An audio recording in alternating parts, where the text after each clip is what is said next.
कहानी की शुरुआत में बताया जाता है कि चेस्टर्स मिल नाम का एक शहर पहले आम शहरों की तरह ही था, लेकिन फिर वहाँ कुछ ऐसी भयानक डरावनी घटनाएं घटने लगी जिससे पूरा का पूरा शहर नर्क से भी बदतर बन गया। लेकिन आखिर वहाँ ऐसी कौन सी खतरनाक घटनाएं होने लगी, चलिए जानते हैं। तो कहानी की शुरुआत होती है बार्बी नाम के एक लड़के को दिखाते हुए जो एक डेड बॉडी को जंगल में दफना रहा था। बार्बी वहाँ का लोकल निवासी नहीं था और बार्बी के माथे पर लगी चोट को देखकर लग रहा था कि मरने वाले बंदे के साथ उसकी काफी ज्यादा लड़ाई हुई होगी। उस आदमी को दफनाने के बाद बार्बी अपनी कार में शहर से बाहर निकलने लगता है, लेकिन तभी उसका सामना शेरिफ नाम के एक पुलिस ऑफिसर की कार से होता है। उसे देखकर वो थोड़ा डर जाता है, जिससे उसका ध्यान ड्राइविंग से हट जाता है, लेकिन किसी तरह वो पुलिस से बच निकलता है। पर तभी कुछ गायें सड़क के बीचों बीच खड़ी थी। उनको बचाने के लिए बार्बी अपनी कार को एकदम से मोड़ देता है, जिससे वो गायों से भरे खेत में पहुंच जाता है। इससे उसे थोड़ी चोट लग गई थी। कुछ सेकंड्स बाद वहाँ पर जमीन अर्थक्वेक की वजह से जोर जोर से हिलने लगती है कि अचानक आसमान से एक चीज बार्बी के सामने आकर नीचे गिरती है और सब कुछ शांत हो जाता है। बार्बी देखता है कि एक गाय आसमान से गिरने वाली उस चीज से 2 टुकड़ों में कट चुकी थी। वो डरा हुआ उस चीज को छूने लगता है तो उसे पता चलता है कि वो एक इनविजिबल वॉल है जो इतनी शार्प थी कि इसकी वजह से कई घर भी 2 हिस्सों में कट गए थे। तभी वहाँ जॉय नाम का एक लड़का आकर उससे पूछता है कि तुम ठीक हो या नहीं।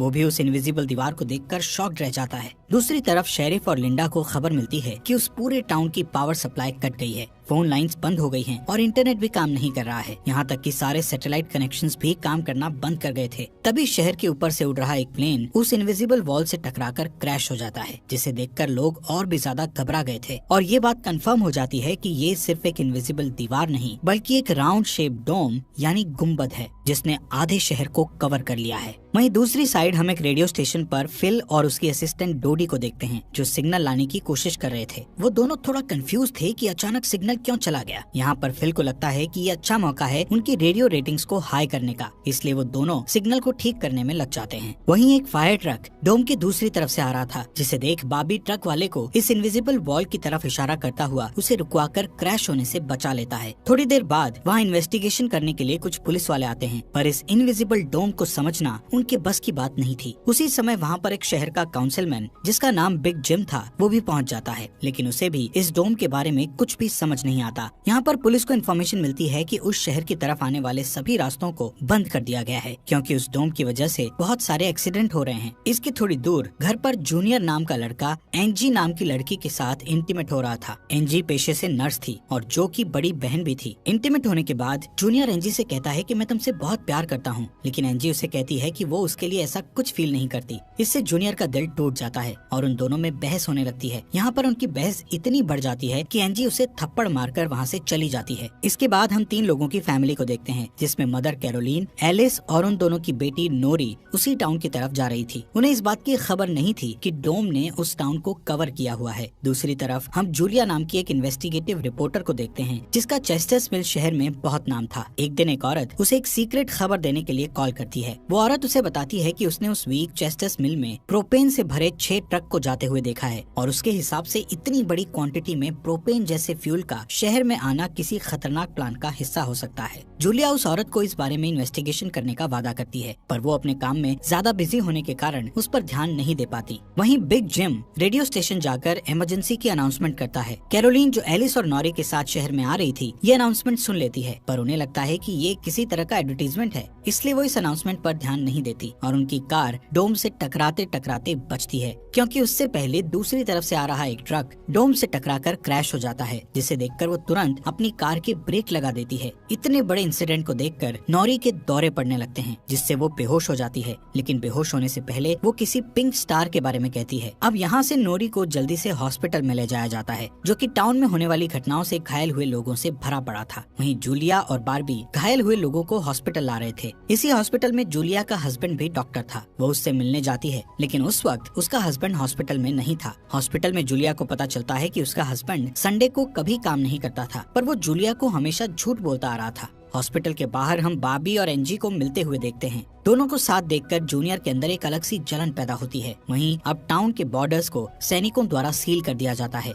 बहुत सारे साइंटिस्ट और एक्सपर्ट्स को भी इस अजीबोगरीब मुसीबत का असल कारण नहीं पता चलता। पर कुछ घंटों बाद बिग जिम प्रोपेन के बारे में बात करने के लिए शेरिफ से मिलता है। यहाँ पर उनकी बातों से हमें पता चलता है कि उनको इस डोम के बारे में पहले से थोड़ा बहुत पता था, पर वो इस पर खुलकर बात नहीं कर रहे थे। वहीं बॉबी को उस टाउन में एक दिन के लिए रुकना था, पर उसके पास ठहरने के लिए कोई जगह नहीं थी, इसलिए वो अपनी कार में ही रात बिताने का फैसला करता है। तभी जूनियर उसके पास आता है और उसे एंजी से दूर रहने को कहता है। धीरे धीरे उसकी बात धमकी में बदल जाती है। बॉबी हैरान होता है कि आखिर उसकी गलती क्या है। इसी बीच वहाँ जूलिया आ जाती है, जिससे वो झगड़ना बंद कर देते हैं। यहाँ से सीन शिफ्ट होता है और हम देखते हैं कि टाउन के ऐसे हालात से लापरवाह होकर एक जगह कुछ टीनेजर्स पार्टी कर रहे थे। इनमें जॉय भी था। जॉय एक लड़के से वहाँ के हालात पर बात करने लगता है, लेकिन अचानक जॉय को दौरा पड़ने लगता है और वो पिंक स्टार के बारे में बोलने लगता है, जैसे कि पहले नॉरी ने बोला था। वहीं जॉय की बहन एंजी घर पर अकेली होती है। तभी अचानक उसके घर में जूनियर घुसकर उसको किडनैप करके अपने फादर के टूटे फूटे शेल्टर में ले जाता है। यहाँ पर वो उसे बताता है कि मुझे पता है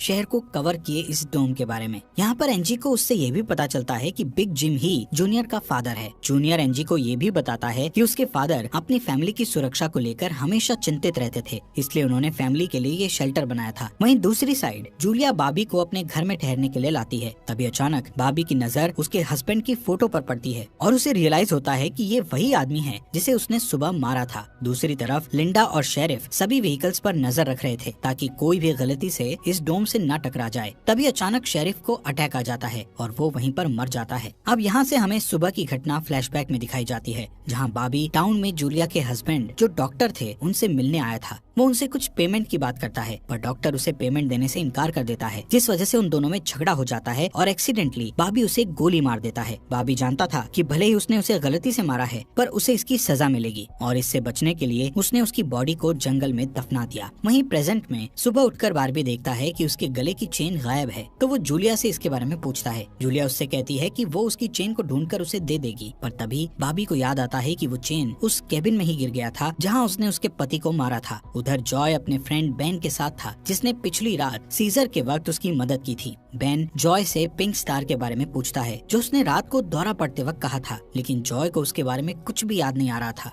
वहीं रेडियो स्टेशन में डोडी एक स्पेशल डिवाइस की मदद से डोम के बाहर वाले लोगों से कांटेक्ट करने में सक्सेसफुल हो जाती है। वो सोल्जर्स को आपस में बात करते हुए सुन सकती थी, पर वो उनसे कुछ नहीं कहती। वहाँ सोल्जर्स भी कंफ्यूज थे कि आखिर ये इनविजिबल वॉल क्या है। दूसरी तरफ बिग जिम रेस्टोरेंट में बैठा ब्रेकफास्ट कर रहा होता है कि लिंडा वहाँ आकर उसे शेरिफ के मरने की खबर सुनाती है, जिससे वो लोग तुरंत बंकर में डेड बॉडीज को दफनाने वाले के पास जाते हैं, जिसका नाम लेस्टर था। उधर एंजी शेल्टर में किसी को मदद के लिए बुलाने की पूरी कोशिश करती है, पर वो कामयाब नहीं होती। तभी जॉय वहाँ आता है और उसे चेन के जरिए बेड से बांध देता है। वहीं बिग जिम लेस्टर को अपने साथ लेकर आता है, जो कि शेरिफ का ही दोस्त था। शेरिफ की मौत से वो बहुत दुखी और परेशान हो जाता है। जब लिंडा उनके आसपास नहीं होती, तब वो और बिग जिम पिछले महीने होने वाले प्रोपेन के इंपोर्ट के बारे में बात करते हैं कि प्रोपेन के इंपोर्ट में उन तीनों का ही हाथ था और उन्होंने टाउन वालों से ये बात छुपाई थी। शेरिफ की मौत से ये कंफर्म हो गया था कि वो उनकी इन्वॉल्वमेंट के बारे में किसी को कुछ नहीं बता पाएगा, जो कि उनके लिए अच्छी खबर भी थी। उसी दिन बाद में लिंडा पुलिस स्टेशन आती है तो देखती है कि बिग जिम शेरिफ के ऑफिस में कुछ ढूंढ रहा है। लिंडा के पूछने पर जिम उसे कहता है कि वो वहाँ शेरिफ की वसीयत के पेपर्स ढूंढ रहा है, लेकिन असल में वो वहाँ प्रोपेन के इंपोर्ट से जुड़े पेपर्स को ढूंढने आया था, जो उसे और लेस्टर को परेशानी में डाल सकते थे। वो तुरंत बाहर आकर शेरिफ को बताता है कि मुझे लगता है वो पेपर शेरिफ के घर में होंगे, जिन्हें लाने के लिए वो लेस्टर को तुरंत उसके घर भेजता है। इसी बीच जूलिया जल्दी से रेडियो स्टेशन पर डोडी के पास जाती है, जहाँ वो देखती है कि वो लोग डिवाइस के जरिए डोम के बाहर खड़े सैनिकों की बातचीत सुन सकते हैं। उनकी बात सुनने पर जूलिया को पता चलता है कि वो लोग जमीन खोदकर डोम को बाहर निकालने की कोशिश कर रहे हैं, पर वो इस काम में कामयाब नहीं हो पा रहे हैं। इसके बाद जूलिया रेडियो के जरिए पूरे टाउन में डोम वाली खबर को फैला देती है, जिससे लोगों में डर पैदा हो जाता है और लोग घबरा जाते हैं। वहीं जॉय और बेन बॉर्डर के पास साइंटिस्ट को अपना काम करते हुए देखते हैं। साइंटिस्ट ये देखते हैं कि डोम के ऊपर पानी का क्या असर होता है, पर उन्हें ज्यादा कुछ समझ नहीं आ रहा था, जिससे वो किसी नतीजे पर नहीं पहुंच पाते। वहीं जॉय देखता है कि ये डोम एक छलनी की तरह है। वो बेन से बताता है कि इस डोम में से बिल्कुल मामूली सा पानी आर पार जा सकता है। दूसरी ओर बार्बी अपनी चेन ढूंढने जूलिया के हस्बैंड डॉक्टर के केबिन में जाता है। वहाँ उसे उसका चेन मिल जाता है, पर तभी जूनियर वहाँ आकर उसे देख लेता है। जूनियर उससे पूछता है कि क्या तुम एंजी के साथ सोए थे। यहाँ पर बार्बी को लगता है कि शायद उसने उसे चेन ढूंढते हुए देख लिया है और इसीलिए वो जूनियर को ऐसे ही वहाँ से जाने नहीं दे सकता था, इसलिए वो जूनियर को बहुत बुरी तरह से पीटने लगता है। वहीं हम देखते हैं कि लेस्टर शेरिफ के घर पहुंचकर प्रोपेन इंपोर्ट के पेपर्स को ढूंढने लगता है। कुछ टाइम बाद उसे वो पेपर्स ड्रॉवर में मिल जाते हैं, तभी वो उन्हें जला देता है। जब वो वहाँ से जाने लगता है तो उसका पैर लगने से पेपर्स की आग घर के पर्दों पर लग जाती है, जिससे आग की लपटें पूरे घर में फैल जाती हैं और पूरा घर जलने लगता है, जिसे देखकर जल्दी ही बहुत सारे लोग जमा हो जाते हैं और आग बुझाने की कोशिश करते हैं, पर फायर ट्रक के बिना आग बुझाना नामुमकिन था। अगर वो लोग घर को जलने देते तो डोम के अंदर का टेम्परेचर बहुत बढ़ जाता, जिससे लोगों की जानें भी जा सकती थी, इसलिए सब मिलकर आग बुझाने में लग जाते हैं। बाबी लोगों को आग बुझाने में लीड करता है।